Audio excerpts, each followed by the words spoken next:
जय हिंद, नमस्कार। मैं अव्वल जैदी स्वागत करती हूँ आप सबका एक बार फिर से हमारे आज के कार्यक्रम में। दोस्तों, सागर हमें देखने में बड़ा शांत लगता है, लेकिन क्या कभी आपने सोचा है कि सागर की लहरों के नीचे एक बड़ा खतरा पनप सकता है? ये बहुत बड़ा सवाल है, लेकिन ये सवाल मैं किस लिए उठा रही हूँ, मैं आपको आगे बताऊँगी। लेकिन सबसे पहली बात ये है कि 26/11 का ज़ख्म अभी हम लोगों का बना नहीं है। हम याद करते हैं जिन लोगों ने 26/11 पर अपनी जानें गँवाई और अब फिर से वही पुराना नाम लश्कर-ए-तैयबा समुद्र के रास्ते अपनी स्ट्रैटेजी को अंजाम दे रहा है। वही स्ट्रैटेजी अपनी रिवाइव करता हुआ नज़र आ रहा है। ये आप तस्वीरें देखें, आपको समझ में आएगा। ये जो डाइवर्स हैं, जो आपको नज़र आ रहे हैं लाल कपड़ों में, ये देखिए, मैं थोड़ी-सी बड़ी तस्वीर आपको दिखाती हूँ जिसमें आपको नज़र आएगा। और ये जो डाइवर्स हैं, ये एक ऐसे एरिया में हैं जहाँ पर ऑफ कोर्स कोई ठंडा इलाका कश्मीर जैसा कोई नहीं है। वो ये पॉसिबली कराची या इस तरह का कोई इलाका है जहाँ पर ये डाइवर्स नज़र आ रहे हैं। और ये वीडियो सोशल मीडिया पर अ, आपको नज़र आएगी, जहाँ पर आपको नज़र आएगा कि लश्कर-ए-तोयबा की जो स्ट्रैटेजी है, जो समुद्र के रास्ते वो अपना रिवाइव करता हुआ नज़र आ रहा है। ये जो सवाल यहाँ पर नज़र आता है वो ये कि सिर्फ़ कोस्टल जो सिक्योरिटी है उसका सवाल नहीं है, बल्कि ये सवाल जो है एक सी जिहाद का अलार्म है, जहाँ पर आइडियोलॉजी, इन्फिल्ट्रेशन और जो मैरिटाइम वल्नरेबिलिटी है, उसका एक डेंजरस कॉकटेल यहाँ पर बनता हुआ नज़र आता है। सवाल ये है कि क्या हम अगले अटैक जो है उसको ज़मीन पर ढूँढ रहे हैं और जो प्लानिंग है वो समुद्र के अंदर चल रही है। तो इसको हम थोड़ा विस्तार से चर्चा करेंगे। मेरे साथ चर्चा के लिए मौजूद हैं लवीना, एडिटर रेज़ोनेंट न्यूज़। लवीना, बहुत स्वागत है आपका। नमस्कार, जय Hind. Thank you so much, Amber.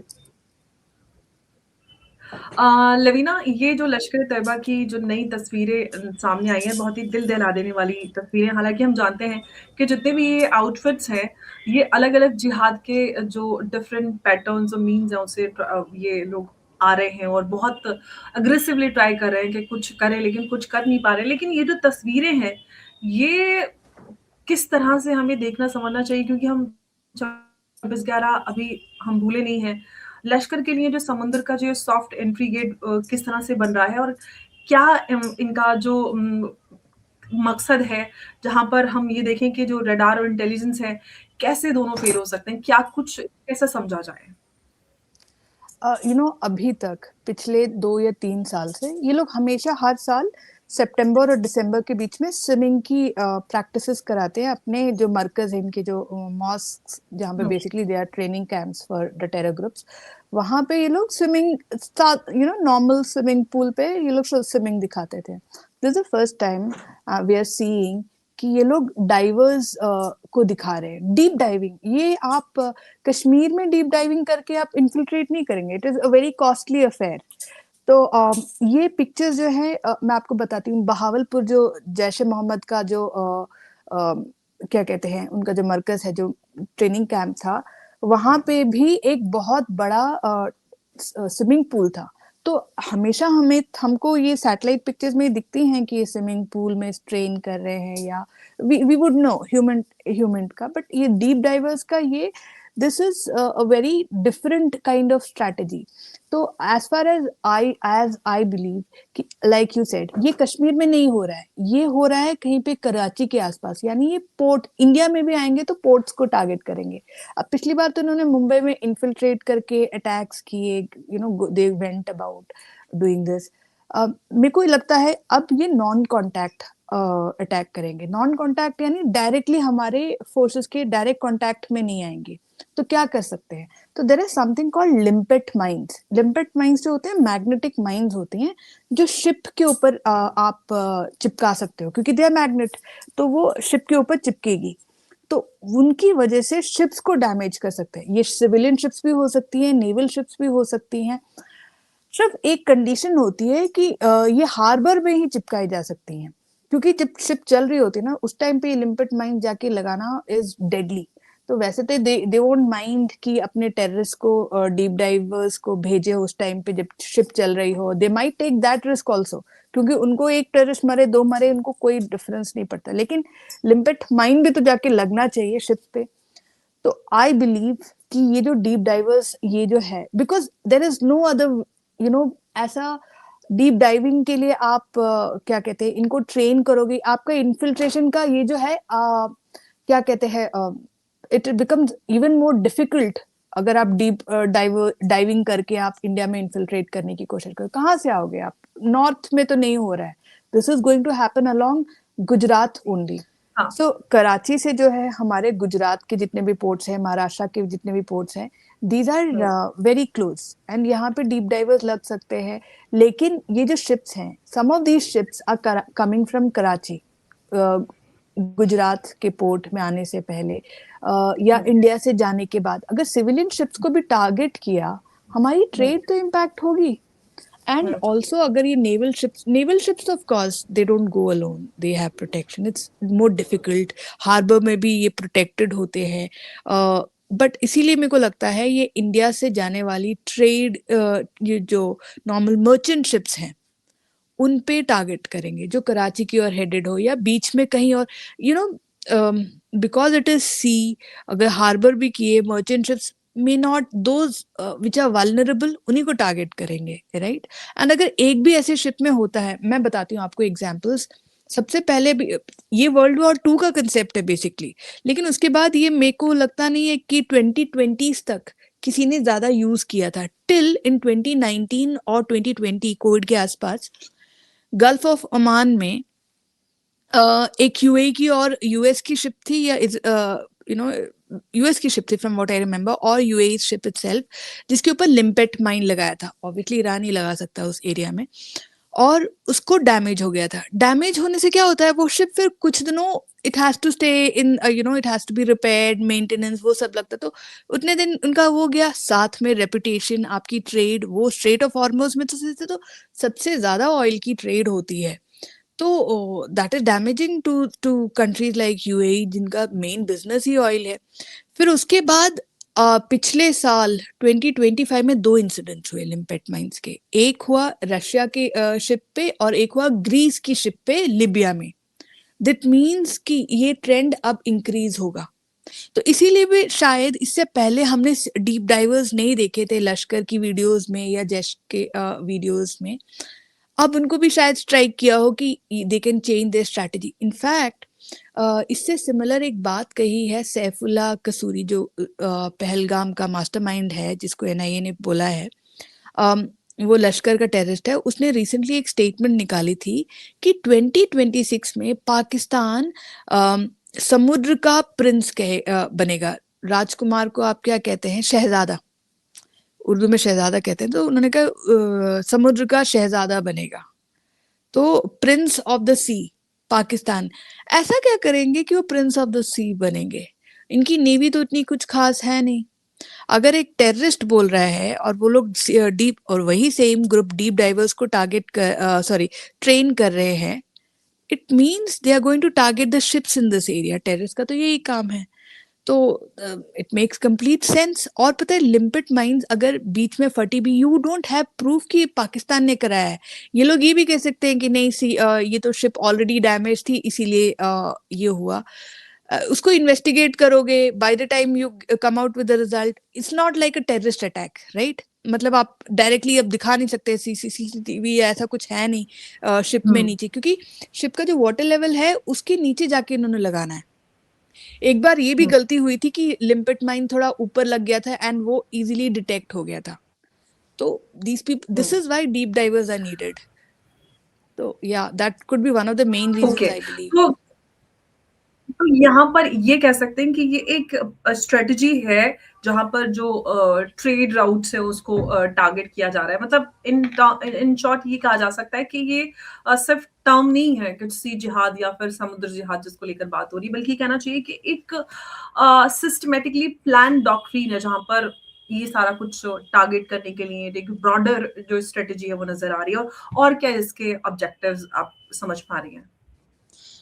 ये सिर्फ एक टेरर ग्रुप नहीं बोल रही है। इंटरेस्टिंगली, ये जैश ए मोहम्मद का जो मसूद अजहर है, उसकी जो ऑडियो क्लिप आई थी लास्ट ईयर, उसमें भी उसने बहुत बहुत क्लियरली मेंशन किया कि आप लोगों को स्विमिंग सीखनी है। तो वहां पे अगेन उसने सी जिहाद, समुद्र जिहाद का मेंशन किया। फिर उसके बाद उसी टाइम के आसपास लश्कर की स्विमिंग की ट्रेनिंग की वीडियोस आई जो 3 हफ्ते या 4 हफ्ते चली, डिफरेंट डिफरेंट लश्कर के मरकज में थ्रू आउट पाकिस्तान। और obviously because it was before winter, सब लोगों ने अटेंड, बहुत लार्ज नंबर्स में अटेंड किए, but these were all swimming. अब डीप डाइविंग के लिए ये दे एक्चुअली नीड सी या रिवर जैसी एरियाज, इसीलिए ये जो वीडियो निकली है रिसेंटली लश्कर की, दैट गेन्स प्रोमिनेंस। अब सी जिहाद ये सब एक स्ट्रैटेजी नहीं है, मतलब एक टेरर ग्रुप की स्ट्रैटेजी नहीं है, तो इनको कौन गाइड कर रहा है? पाकिस्तान आर्मी गाइड कर रही है, राइट? तभी ये सारे टेरर ग्रुप एक ही सुर में सारे बोल रहे हैं। ऊपर से सैफुल्लाह कसूरी का जो स्टेटमेंट है, मैं उसको कंफर्मेशन की तरह लेती हूँ कि ये लोग डेफिनेटली समुद्र जिहाद ये कर रहे हैं। And what are the implications? Implications is कि ये वेग अटैक्स है, ये even terror groups may not claim. आपकी शिप्स, इसकी एडवांटेजेस ये हैं कि even terror groups can say हमने नहीं किया, ये तो आपकी शिप का प्रॉब्लम था। We will find it extremely difficult to prove कि ये पाकिस्तान में, अनलेस ऑफ कोर्स वो हार्बर में पहुंची हो या वहां से हमको फिर वहां का कुछ प्रूफ मिलना चाहिए। तो this is you know, I hope I have covered what you have asked. Can you just come back to that point once more, what you asked? मैं ये बोल रही थी कि मतलब हम इन शॉर्ट ये कह सकते हैं, looking at the developments and scenario, कि ये सिर्फ एक टर्म तो नहीं है समुद्र जिहाद या हम सी हाँ, जिहाद की ये बात करें, मतलब डेफिनेटली ये ये लोग एक इसका ये करने जा रहे हैं। ये एक सिस्टमैटिक प्लान्ड एक डॉक्ट्रिन नजर आ रहा है, और उसके मैं ऑब्जेक्टिव्स डेफिनेटली आपसे समझना चाह रही थी कि क्या व्हाट आर यही द यही ऑब्जेक्टिव। मेन ऑब्जेक्टिव है कि अगर हमारा, सी एवरी कंट्री का सबसे ज्यादा वर्ल्ड में ट्रेड सी के थ्रू होता है, इसीलिए हम्म, ट्रेड चोक पॉइंट्स जैसे स्ट्रेट ऑफ मलक्का, रेड सी के हम्म, आसपास सूज कैनाल, आपको सबको याद है कि जब एवरग्रीन शिप स्टक हो गई थी पूरी वर्ल्ड चौंक गई थी, क्योंकि सबसे हम्म, ज्यादा जो हमारा ट्रेड होता है वो सी से ही होता है। हम्म, अगर हमारी शिप्स पे टारगेट होता है, जैसे रिमेंबर यूएई की शिप पे टारगेट हुआ था, उसके बाद UAE did struggle to give protection. उसके बाद क्या हुआ, यूएस ने सारी इनकी शिप्स को प्रोटेक्शन देना स्टार्ट किया इस हम्म, एरिया में। तो हम्म, वो हमारी रिसोर्सेज को भी स्ट्रेच करना होगा कि हमारी हम्म, जो मर्चेंट शिप्स हैं उनको तक हमको एक्स्ट्रा क्या कहते हैं प्रोटेक्शन प्रोवाइड करनी होगी। तो hmm, that is additional burden on our forces, of course it is hurting our trade. And then हमारे पोर्ट्स में शिप्स आना कम हो जाएंगी, that is the biggest problem. If अगर, बिकॉज ये तभी हो सकता है जब हार्बर में आके शिप बैठे। आप देखो जितने भी हमारे पोर्ट्स हैं ना, जैसे मुंबई का पोर्ट हो, केरला के पोर्ट्स हो, कोलकाता के पोर्ट्स हो, यहाँ सब लेफ्टिस्ट गवर्नमेंट और लेफ्टिस्ट क्या कहते हैं ट्रेड यूनियंस डोमिनेट करती हैं। And these are, we all know ports में सबसे ज्यादा स्मगलिंग एंड माफिया का एग्जिस्टेंस होता है, because port is the entry to a country. तो अगर हम्म, आपके पोर्ट्स में ये अटैक्स हो रही हैं, पोर्ट के जस्ट बाहर भी अटैक्स हो रही हैं, आपका तो ट्रेड पे इफेक्ट होगा, क्योंकि हम्म, हमारे that will be a severe damage to us। and you know ये strategy is something that India is doing to Pakistan। हमने इनको इकोनॉमिकली वीक किया पिछले 10 सालों में, इन्होंने इतनी इकोनॉमी FATF लिस्ट में, और हमने और भी काफी तरीकों से इनके ऊपर इनकी ट्रेड पे इम्पैक्ट किया। अब ये भी सीख गए हैं कि इसी तरीके से इंडिया को भी हर्ट करें। आई बिलीव कि ये भी हमको हमारे पोर्ट्स को टारगेट करेंगे तो हमारी ट्रेड पे इम्पैक्ट होगा। तो अगर शिप्स कम हो गई, जैसे मैं आपको बताती हूँ, one of the main reasons why Vizhinjam port in Kerala was not coming up is, इस अगर ये विरिंजम पोर्ट आता, क्योंकि ये डीप सी पोर्ट है, इसकी वजह से श्रीलंका में कोलंबो, सिंगापुर, आगे दुबई, सब ये पोर्ट, दुबई में, दुबई का पोर्ट से ज्यादा रासल खैमा का जो पोर्ट है यूएई के, इन सब पे इम्पैक्ट पड़ता।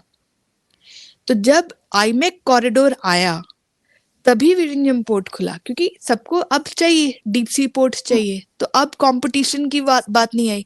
लेकिन विलिंगडन पोर्ट 1970s का प्रोजेक्ट है, तो आपको 50 साल वो पोर्ट ये लाने में इसलिए लगे क्योंकि कॉम्पिटिटर्स ने उसको अलाउ ही नहीं किया, करप्शन ऑन अदर रीजंस कभी आया ही नहीं, और वो नेचुरली एग्जिस्टिंग डीप सी। तो my point is about the ports, कि पोर्ट्स कितने इम्पोर्टेंट होते हैं और उनको कैसे डिस्क्रेडिट करके उनको क्या कहते हैं, नॉन फंक्शनल बनाया जाता है। और ये इसमें सिर्फ पॉलिटिक्स या रीजनल इश्यूज नहीं है, इसमें actually the enemy is also playing into it. तो ये स्ट्रैटेजी है, एंड ये पता है, ये सब प्रूव करने में हमको ज्यादा टाइम लगेगा, बिकॉज ये बहुत इनडायरेक्ट तरीका ओके। है अटैक करने का। तो मैं यहाँ पे आपसे ये पूछना चाहती हूँ, यही बात जो आप अभी इस पॉइंट पे आप आई है कि क्या जो ये पाकिस्तान बेस्ड टेरर नेटवर्क है, इसको ये लगता है या इसको ये भरोसा है कि जो मैरीटाइम बॉर्डर्स है वो लैंड बॉर्डर से ज्यादा पोरस है और वहां पर ज्यादा नुकसान किया जा सकता है बिना पकड़े गए? एग्जैक्टली क्योंकि जो लिटोरल जोन्स है हमारे, जो सी हम्म, बॉर्डर्स हैं, आप वहां पे आप एक तो लोगों को रख नहीं सकते, जैसे सोल्जर्स फेंस नहीं लगा सकते, क्या करेंगे आप आपके कोस्ट गार्ड होंगे, आपके नेवी होंगे। आप देखिए कितना रिसोर्स, इवन इवन मेरे ख्याल से सिर्फ यूएस नेवी ऐसा कुछ कर सकती होगी। हमने इसके अलावा सागर प्रोजेक्ट है इंडिया का, वो बहुत अच्छा प्रोजेक्ट है कि रडार्स लगाए हैं, मालदीव्स में लगाए हैं ऊपर, डिफरेंट जितने भी एलाइज हैं वहां पे हमने अपने रडार्स लगाए हैं, अंडर वाटर रडार्स भी हैं। तो दैट इज जी। Another way of monitoring, but still इससे सब कुछ नहीं हो पाता। पानी आप इसीलिए जो सी बॉर्डर्स है वहां पे सबसे ज्यादा अटैक्स होती हैं। आपने देखा होगा रशिया ने तो अपना nuclear submarine, you know all these attacks, big attacks actually happen in the water because वहां पे आपकी रिसोर्सेज सबसे ज्यादा स्प्रेड थिन होती हैं। पिछले साल न्यूजीलैंड की एक शिप डूब गई थी, एयरक्राफ्ट कैरियर। क्यों? और वो कब डूबी? जब वो न्यूजीलैंड पे के चारों ओर ऐसे सेंसर्स लगा रही थी। Obviously it was targeted. अभी तक न्यूजीलैंड ने पक्का नहीं बताया उसकी एग्जैक्ट रीजंस क्या हैं, वो एयरक्राफ्ट कैरियर उनका वो शिप ये हुआ, डैमेज हुआ। पॉइंट इज दिस, पानी आप कहाँ कहाँ क्या क्या पहरा लगाओगे ना, आपके रिसोर्सेज एक्चुअली स्प्रेड थिन होंगे। आपके पास वो मैन पावर नहीं, और neither is that kind of technology existing. आप satellite, radars, under water subsonic चीजें भी लगाओ तब भी मॉनिटर करना बहुत मुश्किल है। ऊपर से अब है we are living in an era जब आपके अनमैन्ड सरफेस व्हीकल्स एग्जिस्ट करते हैं। व्हाट इफ ये लोग अनमैन्ड व्हीकल्स को डीप डाइवर्स के थ्रू एक्टिवेट करें? यू नेवर नो, एक्सप्लोजिव्स कैसे ये लोग ये करें, यूज करें। Limpet mine is just one example, there are many many ways of targeting ships. तो under water surface vehicle is another. In fact China के मैंने डिफेंस एग्जीबिशन में देखा है, इनके डीप डाइवर्स, इसमें भी इनका they have different ways of arming their deep sea divers, और I have not seen that kind of technology with us, but maybe we already have and we don't put it out, and it makes absolute sense. हमको जानने की जरूरत भी नहीं है, but I am sure our forces are doing their best.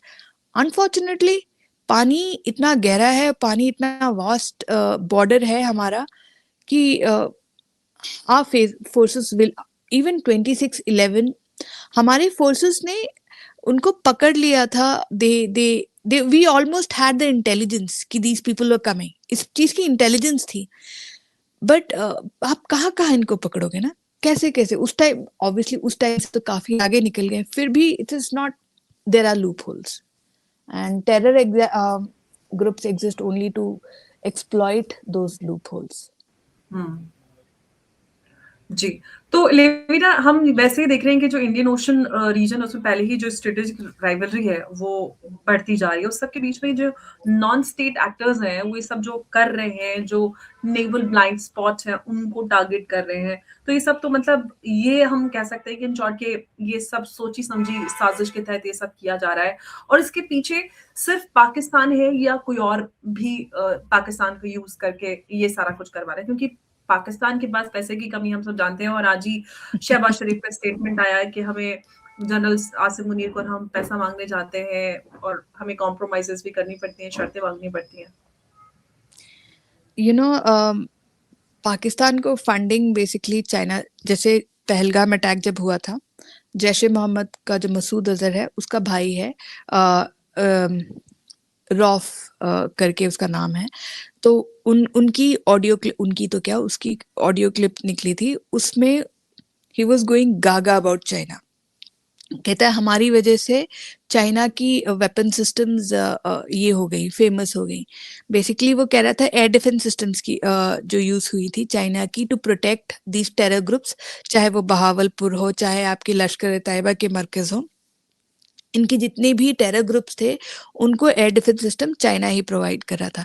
और China ही, आप देखो यूनाइटेड नेशंस में जब भी इंडिया इन टेरर ग्रुप्स को, इवन टीआरएफ को, आफ्टर पहलगाम अटैक जब हमने मई के स्टार्टिंग में हमने बोला कि टीआरएफ को एक ग्लोबल टेररिस्ट ग्रुप का नाम दें, किसने ब्लॉक किया? चाइना। एंड चाइना, हर बार हमको यही प्रॉब्लम फेस करनी पड़ती है, हम कुछ भी ये करते हैं चाइना वीटो कर देता है। Unfortunately fortunately China and Pakistan, see it makes complete sense कि चाइना हमारे बॉर्डर पे अटैक ना करके पाकिस्तान के टेरर ग्रुप के थ्रू अपना काम कराए। तो क्या होता है, हमारे फोर्सेस पाकिस्तान की ओर बिजी रहते हैं, चाइना की ओर हमारी फोर्सेस, आई मीन आप देखो गलवान से पहले कितने लोग चाइना के बारे में बोलते थे। जॉर्ज फर्नांडिस एक one of the main ministers रहे होंगे जिन्होंने ओपनली कहा था कि चाइना हमारा मेन एनिमी है। उससे पहले तो आप अगर वो लिख भी दो ना, आपको इंडियंस ही आके टारगेट करते थे। ये मैंने खुद एक्सपीरियंस किया था कि लोग बिलीव नहीं करते थे। And then Galwan attack took place, that is when we actually started seeing China as an enemy, actual threat. और अब ऑफ कोर्स अब तो सब लोग भी अलर्ट है। Other than this I also want to add, you know, ये जो बेसिकली हर अटैक में surprise is the main element. अब हमारी एजेंसीज भी वही सब देख रही हैं जो आप और मैं देख रहे हैं, ये पिक्चर्स, ये videos, I am so sure agencies ने भी देखा है। तो obviously they are also preparing for it. लेकिन ऑब्वियस अटैक्स क्या है, आपका जो अरेबियन सी की और जो पोर्ट्स हैं वहाँ, ये ऑब्वियस सरप्राइज एलिमेंट्स है। Then you have bay of Bengal, जहाँ पे बांग्लादेश की वजह से आपके पूरे एरियाज, इस साइड की पोर्ट्स भी वल्नरेबल है। तो मैं आपको बताती हूँ, पिछले साल मल्टीपल टाइम्स अंडमान निकोबार के आसपास म्यांमारी ग्रुप्स को पकड़ा है। अब उनको, Myanmari groups they are known to smuggle weapons, drugs, everything. अब इनमें से कोई डीप डाइवर्स, इनको क्या पता ये सिर्फ पाकिस्तानी को नहीं म्यांमारी को भी ये कर रहे हैं। मैं आपको बताती हूँ, म्यांमार में जो अरसा ग्रुप है ये लश्कर का प्रॉक्सी ग्रुप है। और ये बंदा, इनके जो जितने भी मेन एलिमेंट्स थे, जैसे अब्दुस कादुस बर्मी उस ग्रुप का मेन मेंटर था, उसका जो मेन हेड है जुनूनी करके, वो सब तो पाकिस्तान में ट्रेनिंग लेके आए थे।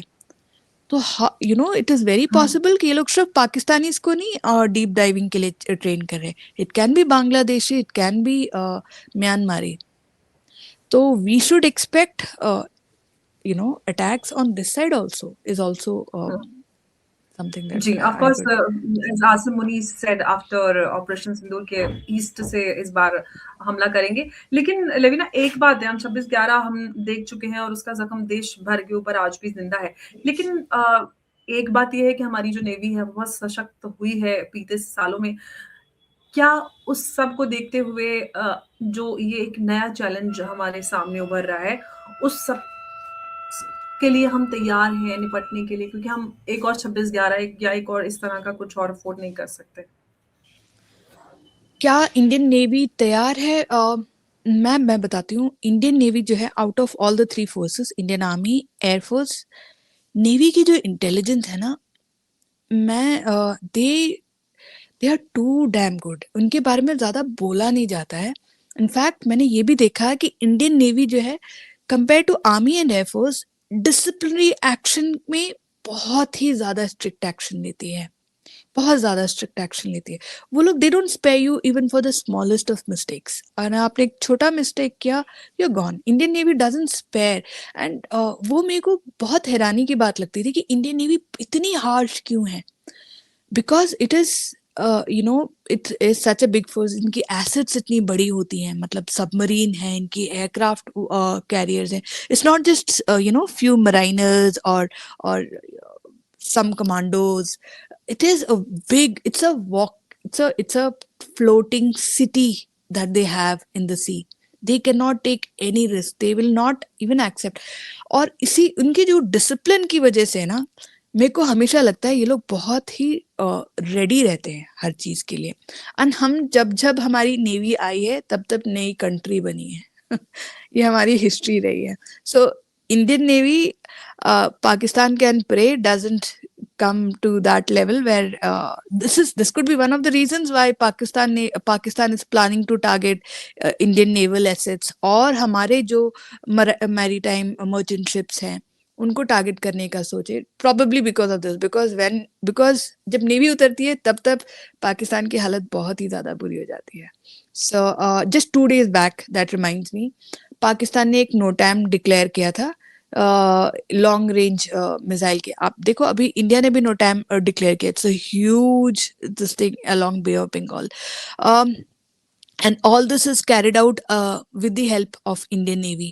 आप पूरा आप इनकी सबमरीन्स का देख लो, इनका I am so happy.